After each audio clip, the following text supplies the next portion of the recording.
नमस्कार दोस्तों, जय हिंद। स्वागत है आपके अपने इस प्यारे से यूट्यूब चैनल में। आज जैसा कि आपने थंबनेल में देखा होगा और फुल एनर्जी के साथ हम आ गए। आज हम लोग 10 महत्वपूर्ण प्रश्न एवरेज के करने वाले हैं। इसके पहले लेक्चर में हमने कुछ बेसिक कॉन्सेप्ट आपको सिखाए थे। अगर आपने वो नहीं देखा लेक्चर फुल तो पहले उसको विजिट कीजिए, क्योंकि प्राकृतिक संख्याओं का योग क्या होता है, उसका औसत क्या होता है, प्राकृतिक संख्याओं के वर्गों का योग, फिर उसका औसत, घनों का योग, उसका औसत, सम संख्याओं का योग, विषम संख्याओं का योग और उसका एवरेज के सुपर से सुपर ट्रिक हमने सिखाई आपको।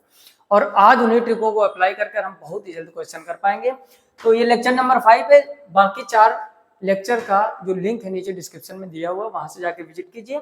फिलहाल में हम लोग कोई फालतू की बात नहीं करेंगे, कोई भी देरी नहीं करनी, सीधे आते हैं अपने प्रश्न पर और देखते हैं प्रश्न नंबर 1 का मतलब ये हो गया। इसके पहले लेक्चर में 10 प्रश्न हम लोग कर चुके थे, क्योंकि एक साथ ढेर सारे क्वेश्चन करना आसान नहीं, तो हम लोग ऐसे 10-10 करके पूरे क्वेश्चन निपटाएंगे।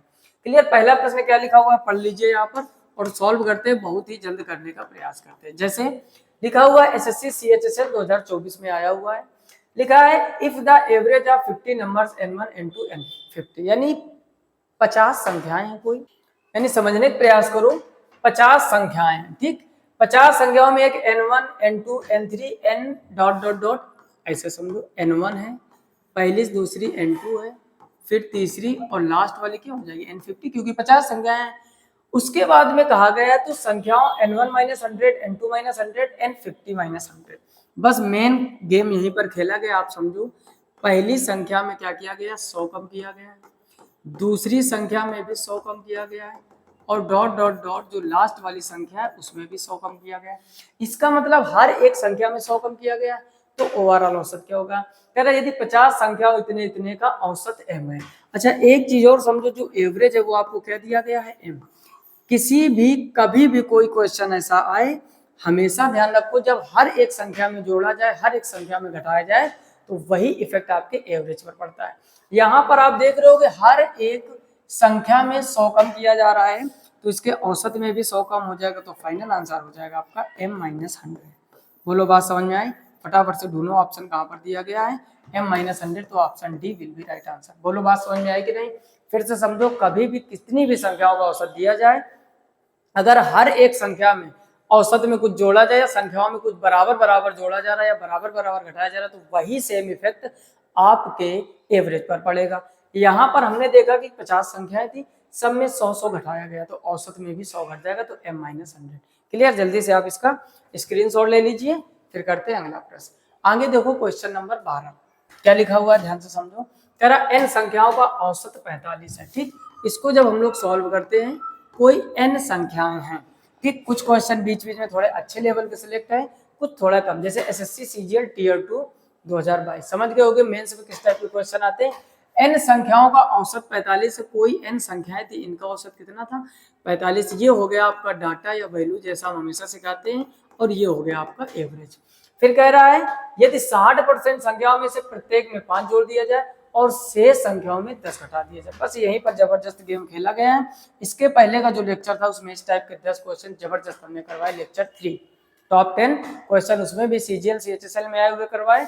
और यहाँ पर आप समझो, कह रहा है जो 60% संख्याओं में से 5 जोड़ दिया जाता है, तो देखो टोटल संख्या यहाँ पर 60 मान लो, तो बचा हुआ कितना 40।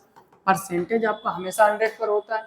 अगर 60% में क्या किया जा रहा है, 5 जोड़ा जा रहा है, और 40% यानी जो बचा उसमें 10 घटाया जा रहा है। इसमें क्या किया जा रहा है, 5 जोड़ा जा रहा है और इसमें 10 घटाया जा रहा है, तब जो उसका औसत है वो कितना है 45।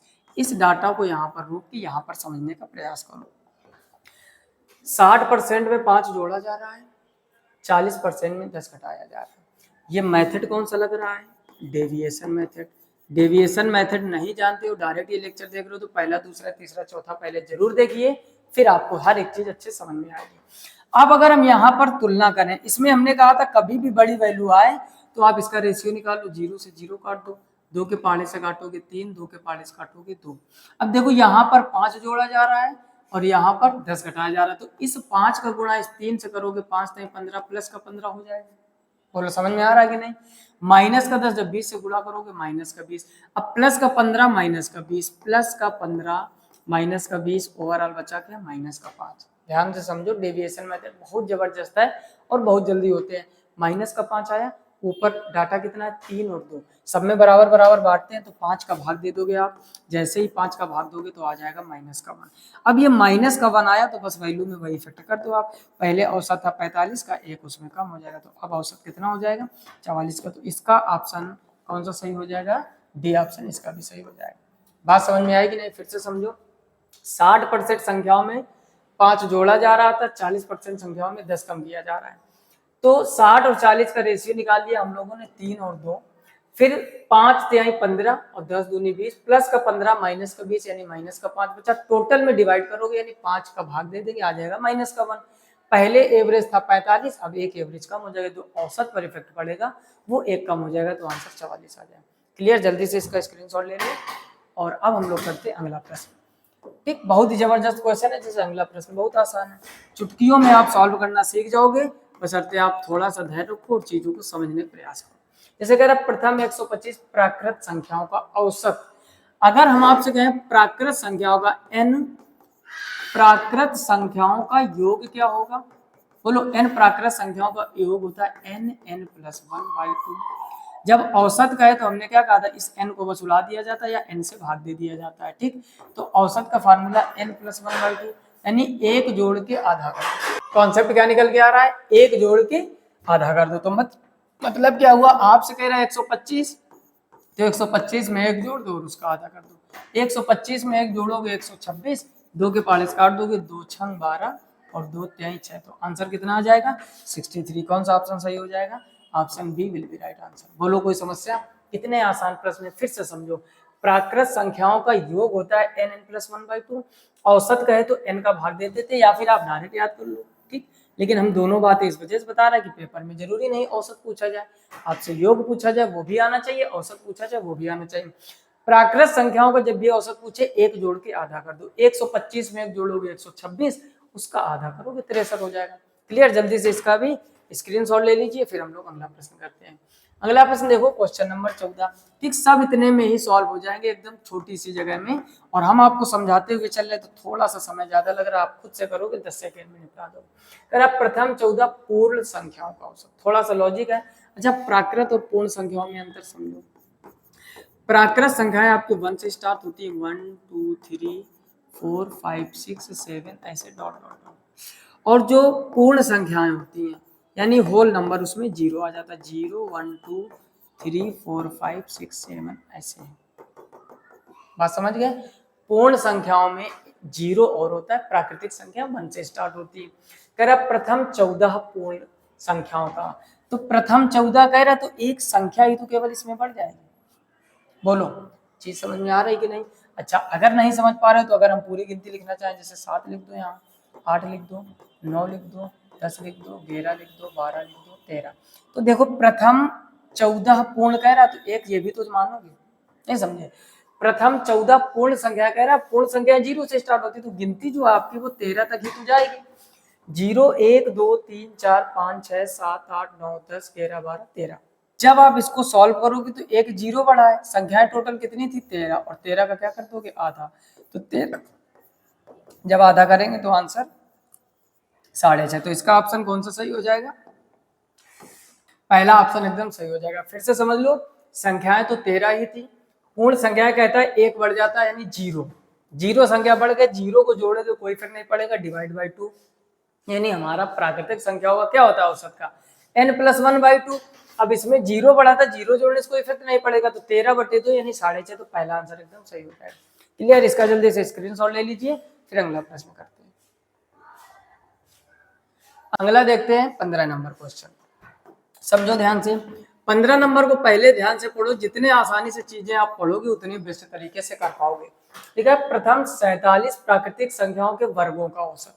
अभी वर्गों का अगर हम योग के फार्मूले की बात करें तो आपको पता है वो होता है n+1 2n+1/6। औसत कह रहे हैं तो n का भाग दे देते तो आ जाएगा n+1, अगले ब्रैकेट में 2n+1, नीचे हो जाएगा 6। ये क्या हो जाएगा, वर्गों का औसत। क्या हो जाएगा, वर्गों का औसत। ठीक, अब वर्गों का औसत आपको निकालना है। ठीक, तो जितनी भी संख्या दी गई रख तो कितनी, 47 प्राकृतिक संख्याओं के वर्गों का औसत 47 कह रहा है, तो यहाँ पर हो जाएगा 47 + 1, यहाँ पर हो जाएगा 47 × 2 + 1, और डिवाइड बाई क्या हो जाएगा 6। 47 और 1 कितना होता है 48। 47 का डबल करो 7 दूनी 14, 4 दूनी 8 9 94 और 1 95 हो जाएगा। और नीचे कितना हो जाएगा 6। 6 अट्ठे 48 हो जाएगा, यानी आगे आ जाएगा 8, 94 कितना हो जाएगा 95। ये हो जाएगा 95। बस इसका गुणा करा दो तो 8 पंचे 40 का 0 हासिल 4 और 9 अट्ठे 72, 72 और 4 कितना हो जाएगा 76। तो 760 कहीं ऑप्शन में दिख रहा है? जी हाँ बिल्कुल दिख रहा है, पहला ऑप्शन एकदम सही हो जाएगा। तो चीजें कठिन लग रही है क्या? एकदम आसान हो रही है। 47 प्राकृतिक संख्याओं के पहले वर्गों का योग आना चाहिए, या फिर आपको ये फार्मूला कन्फर्म आना चाहिए। ये फार्मूला आपका योग का था, n का भाग दे दिया तो ये बन गया औसत का। जितनी भी संख्याओं को पूछा उतना मान रख दो, मल्टीप्लाई कर दो, गुणा भाग कर दो, 760 आ जाएगा। क्लियर? इसका भी जल्दी से स्क्रीनशॉट ले लीजिए, फिर हम लोग करते हैं अगला प्रश्न।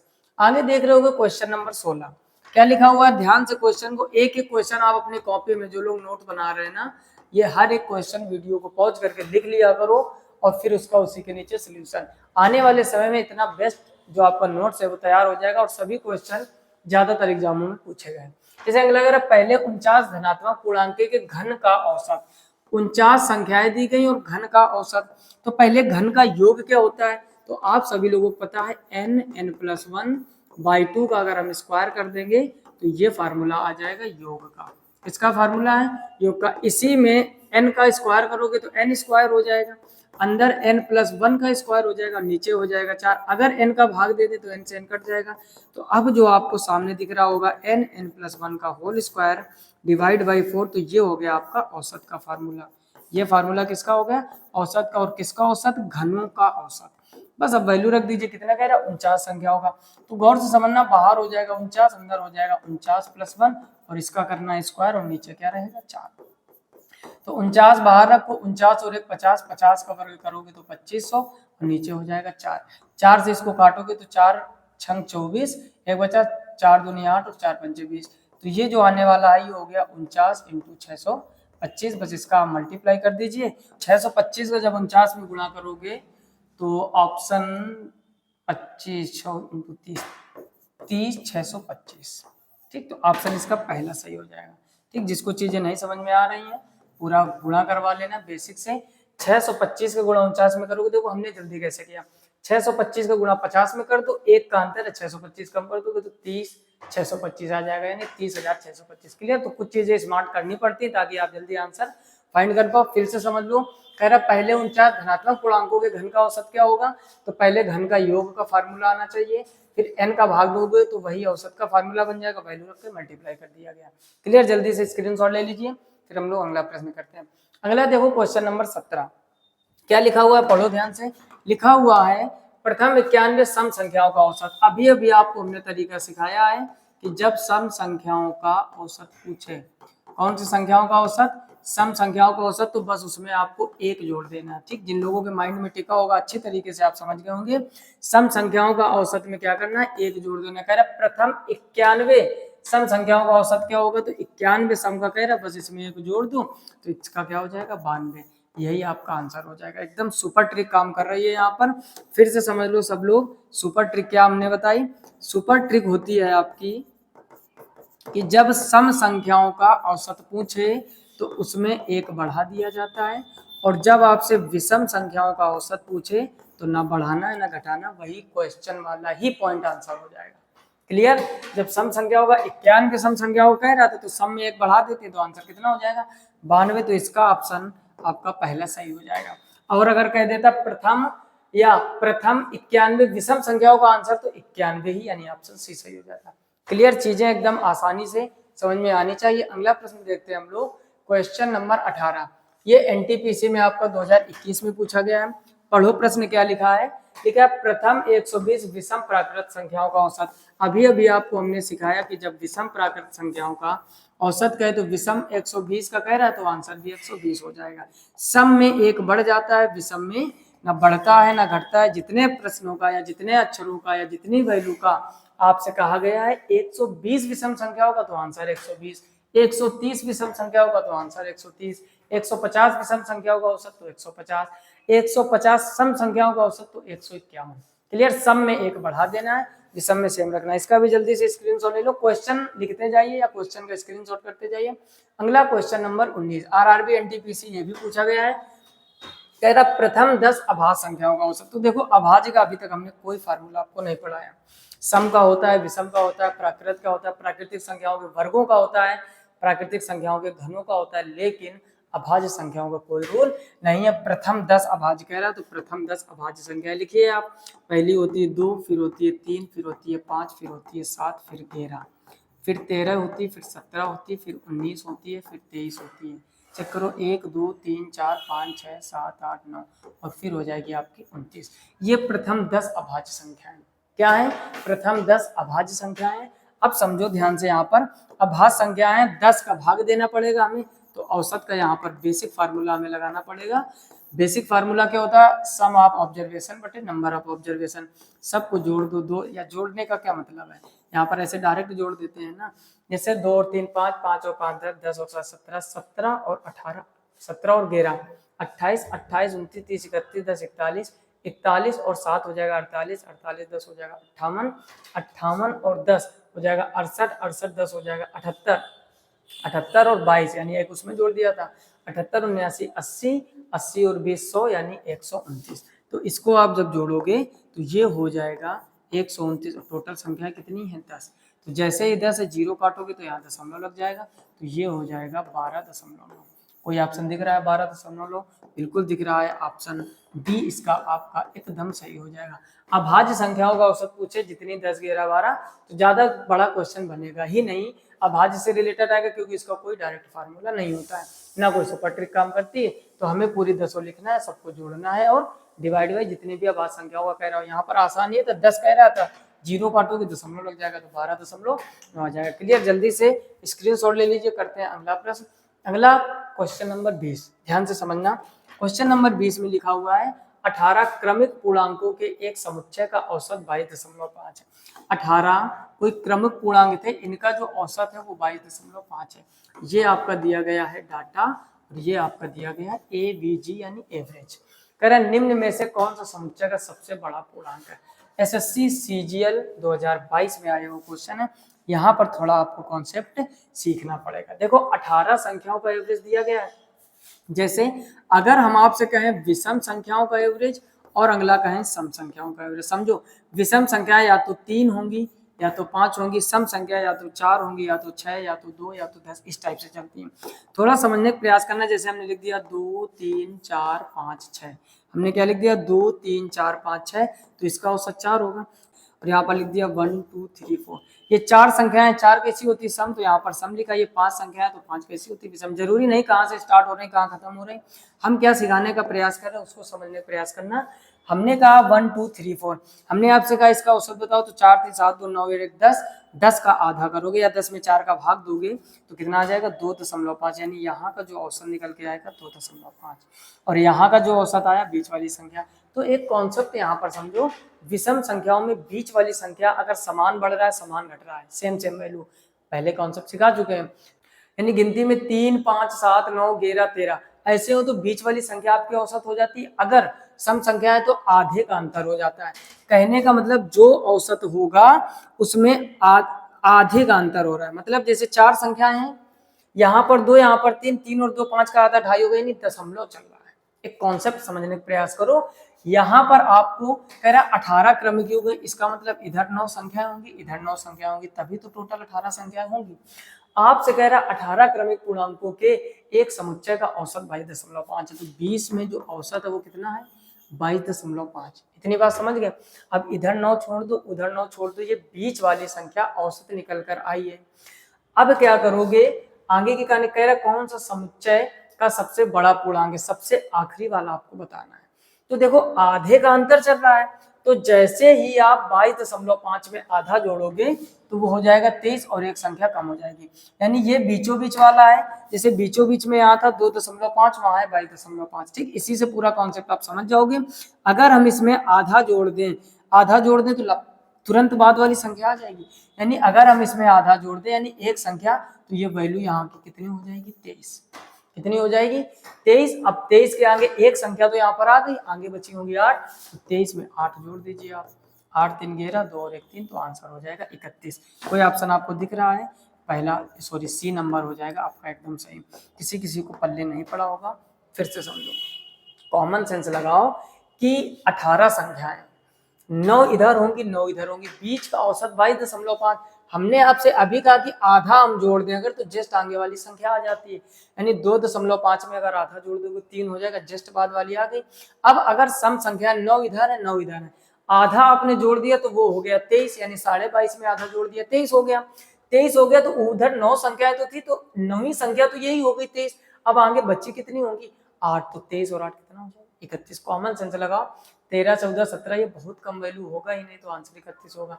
नहीं भी पता है तब भी आप लॉजिक लगा सकते हो जाता है। क्लियर? इसका भी जल्दी से स्क्रीनशॉट ले लीजिए। तो आज हम लोगों ने पूरे 20 क्वेश्चन कवर कर लिए हैं। फिलहाल में आज के इस वीडियो में इतना ही। कमेंट बॉक्स में कमेंट करके जरूर बताइए कि क्या इसी तरीके 10-10 क्वेश्चन की प्रैक्टिस कराएगी। हर एक क्वेश्चन आपके एग्जाम में आया हुआ था। चीजें अच्छी लग रही हो तो वीडियो को लाइक दोस्तों में जरूर शेयर कीजिए। चैनल पर पहली बार हो तो सब्सक्राइब करके नोटिफिकेशन बिल को ऑल पर सेट कीजिए, ताकि हर एक वीडियो की नोटिफिकेशन आप तक पहुंचे। नंबर सिस्टम टॉपिक रेगुलर चल रहा है, वहां पर हमने classification of number, divisibility rules, unit digit, ये सारे टॉपिक वहां पर रेगुलर चल रहे हैं, तो वो जाकर आप प्लेलिस्ट से विजिट कीजिए। इसके पहले के लेक्चर का लिंक नीचे डिस्क्रिप्शन में, या फिर एवरेज की जो प्लेलिस्ट बनी वहां से जाके विजिट कीजिए। फिलहाल में आज के वीडियो में इतना ही। मिलते हैं नेक्स्ट वीडियो में, तब तक अपना ख्याल रखिए, अच्छे से पढ़ाई कीजिए। तब तक के लिए जय हिंद।